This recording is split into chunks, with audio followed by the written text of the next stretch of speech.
Welcome back to my channel. For today's video, as you have seen from the title, mag-organize tayo ng aking closet and at the same time, magde-declutter din tayo ng mga damit na hindi ko na ginagamit.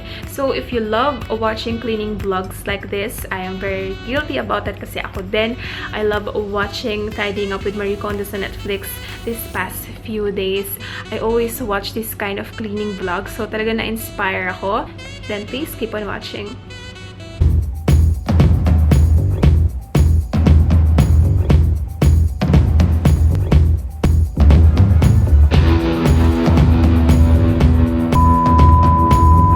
Okay guys, so napapansin nyo, nakakulot ako, naka-makeup. Pero in reality, magtitiklop lang po ako ng mga damit. Wala po akong pupunta. And ayun, na-inspire lang ako mag-ayos. So why not? You can do whatever you want with your life. Right? Obviously, we are here inside our bedroom and behind me are these two giant cabinets. So let's start on this left side of the cabinet. And ready na ba kayo? This is how it looks like. As you can see, it's very huge. I love this cabinet so much. Napapansin nyo? Medyo magulo. So, ayun guys. Ako talaga, ever since I love dressing up, I love clothes. So, from the past, I've been like hoarding and buying lots of clothes. That's my way of treating myself. Kaya every payday talaga, I always make sure na bumibili ako ng mga damit. Through time, naka-accumulate ako ng sobrang daming damit. And medyo na-paranoid ako kasi naubusan ako ng space. Ayoko nang bumili ng additional cabinet. So, ayun, ang ginawa ko, binenta ko yung mga damit ko. Ang dami kong nabenta from before. Ngayon, I'm in the process of disciplining myself, controlling myself on buying the clothes or things that I don't really need. And yun, bumibili na lang ako ngayon ng mga damit kapag ako may upcoming trips. So ayan, on this side, dito yung mga winter coats ko, mga jackets. Side naman yung mga casual clothes, yung mga damit na kailangang i-hanger like dresses and some tops. And then underneath, nandito naman yung mga bags ko na very unorganized. Wires, cords, and stuff like that. And then sa plastic container na yan, nakalagay dyan yung mga shoes ko na hindi ko naman ginagamit on an everyday basis. Like yung mga boots and heels. And here on this side, bumili ako ng hooks sa Daiso. Very affordable. Siguro 7 dirhams lang siya. Yeah, 7 dirhams for 3 pieces of hooks. And then, hindi ako lang nilalagay yung mga caps ko, yung mga yan, yung mga sombrero. And then, up there is some of my fluffy, thick blankets. And sa pink na storage na yan is where I put all my bikinis, one piece, yung mga summer wears and stuff. And sa orange na paper bag na yan is where I put some random stuff. I still don't know why I still have it. So we're gonna sort it all out and we're going to organize everything. I also have here a full-length mirror.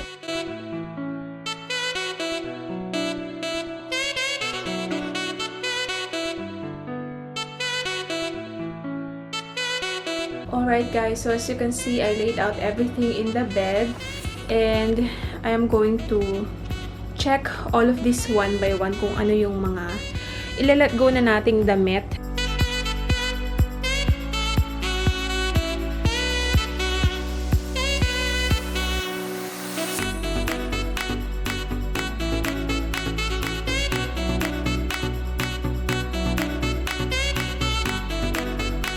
So I'm going to let go this dress as well. This one is from Bershka and summer dress siya and it's really beautiful.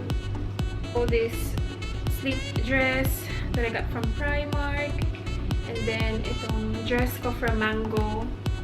Ayan, it's a gingham dress and ang dami ko ng best na suot to and I think it served its purpose already in my life. As well as this one, medyo maliit na siya sa akin. It's a size small and it's still in perfect condition. Ayan guys, so naubusan ako ng wooden hanger. So as you can see, nilagay ko lahat ng wooden hanger dito sa side na to. And naubusan na ako. Well, I think I'm just going to use some of these hangers. Pero yung mga white ones na lang. So, I think I'm just going to let go of this winter jacket as well. Tagal na rin sa akin ito. Nabili ko siya sa Korea. At first, hindi ko talaga siya ma-let go. Kasi maganda talaga yung fit niya sa akin. And ang laki nang nakuha kong discount on buying this. Pero, ayun, I think I need to let this go because, ayun, it served its purpose na rin. And this one, I'm still thinking if I should. This is my very first winter jacket. This one is from Jennifer. And sobrang thick nito. Sobrang nakaka-warm siya. Whenever I am going to a negative degrees temperature weather somewhere, ito yung talagang dinadala ko kasi talagang it warms me up and everything. Pero, ayun, I'm still thinking about it. It's so hard! Now, let's move on to this part. And, tanggalin ko muna yung mga gamit. Like these cords. Ito yung mga ginagamit ko for filming. And, as well this one. I still have a Fujifilm here na hindi ko madalas ginagamit. Oh my gosh.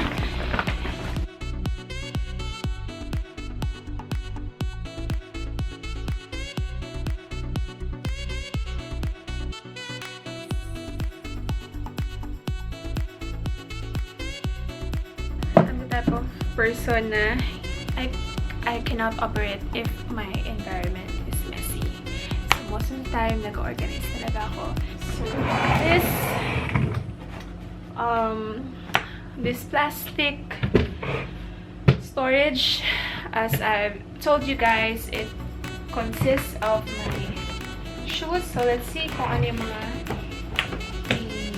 declutter natin mga shoes. So, I have this shoes, this wedge na ginamit ko nung aking wedding day. So, I got these on a very good price. Naka-discount siya.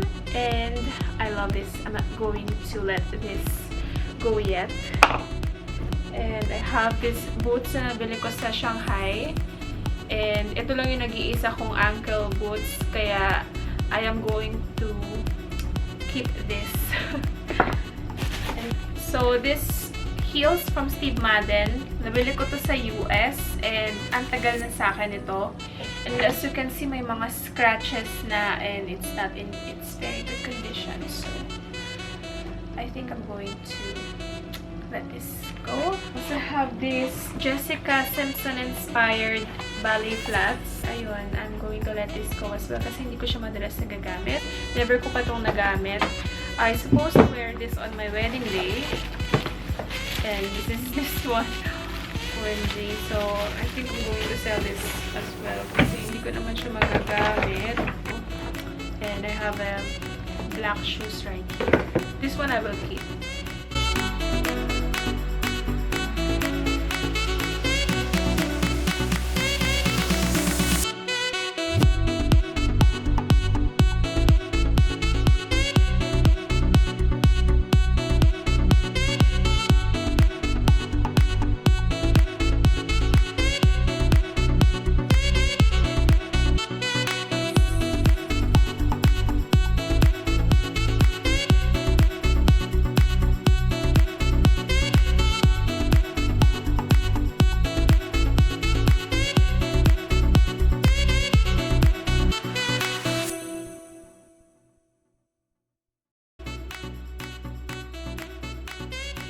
Guys, so sa bag, wala akong masyado na declutter. Actually, wala talaga. As in, kasi lahat ng mga bags ko is ginagamit ko pa naman. And hindi naman ako ganong mabili ng mga bags. So, wala pa akong extra as of the moment.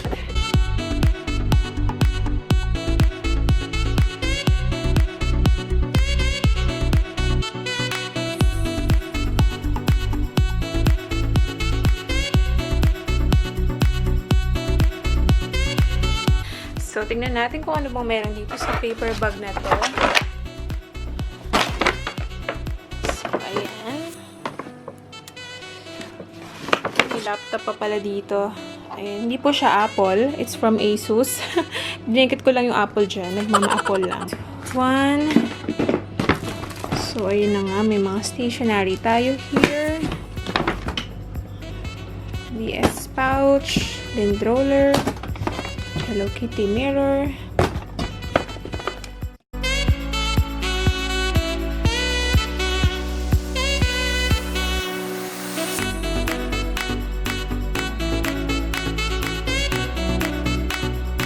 Alright guys, so finally natapos na tayo dito sa first closet. So let's move on to the next. So this is how it looks like. So ayan, medyo masikip. Ayan po. Medyo may kaguluhan pong nangyayari dito. Ito lang yung kanyang space here. Lahat yan sa kanya. As well as the two shelves right there. And then sa kanya rin yung second drawer right there. And ayun, we're going to organize all of these things. Legit, pagtitiklop na yung gagawin natin. So, stay put lang kayo dyan.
Finally, natapos na tayo sa mga cabinets. OMG.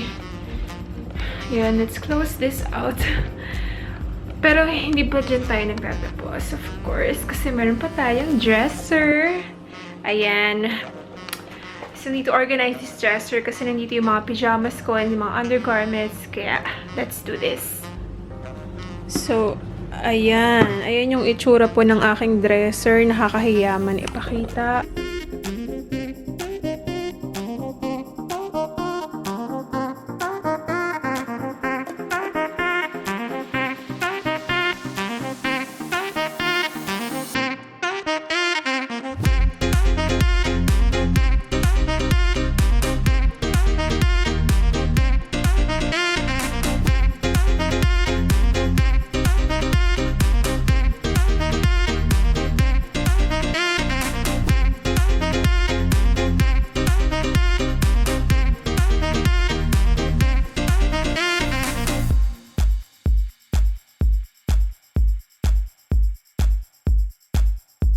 Alright guys, so natapos na tayo sa first drawer. Now, let's move on to the second one wherein nakalagay yung aking mga undergarments. So, ayun, bibili sana ako ng mga organizers na nabibili sa Amazon para mas maayos tignan. Kaso lang wala na akong time for that.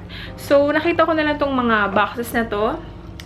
Kung nakita nyo sa previous clips. This one, yung mga Versace na box ko. Ito na lang yung ilalagay ko para maging maayos tignan. Kasya rin naman dito kasi. Kaya, ayan. I wish I could have more. Pero ayan na lang muna as of now. Ayun guys. So, natuwa talaga ako dito sa mga boxes na nakita ko. Mga random boxes. And then, it turned out to be as organizers as well. So, good. So, kung meron kayong mga old boxes dyan, just keep on looking. Meron kayo siguro sa mga sulok-sulok nyo dyan na you can use para, you know, ma-recycle nyo rin yung mga gamit na meron kayo. Especially yung mga boxes, diba? Finally, natapos na tayo sa pag-organize ng closet ko and everything. I feel so haggard right now. Oh my gosh, it took me 4 hours to do everything, but it's all worth it kasi maayos na lahat. As you can see, yung before and after na clips. Meron kaming parang clothing rack here. So, dito lang namin nilalagay yung mga uniform namin. So, nakabukod yung mga personal clothes sa uniform. So, ayun, right now, what I am doing is I am taking pictures of the clothes that I'm going to sell, like this one. And I'm just going to deal this out right now para maayos na rin lahat and makakain na ako kasi hindi pa ako makain. Lahat ng damit na ibebenta ko nandito na sa paper bag na to. Alright guys, finally natapos rin tayo sa closet organization, declutter and everything. So ayun, sinamahan niyo ako on clearing my closet, organizing everything out, and so I hope na nagustuhan niyo yung video na to kahit puro tiklop lang yung nakita nyo. So, ayun. Thanks so much for watching, guys. Please don't forget to like and subscribe this video and my channel if you haven't subscribed. And please don't forget to follow me on my Instagram at superteen with a 9-letter E. And then, ayun, kung meron kayong mga video suggestions, comment nyo lang sa baba. And I see you on my next video. Bye!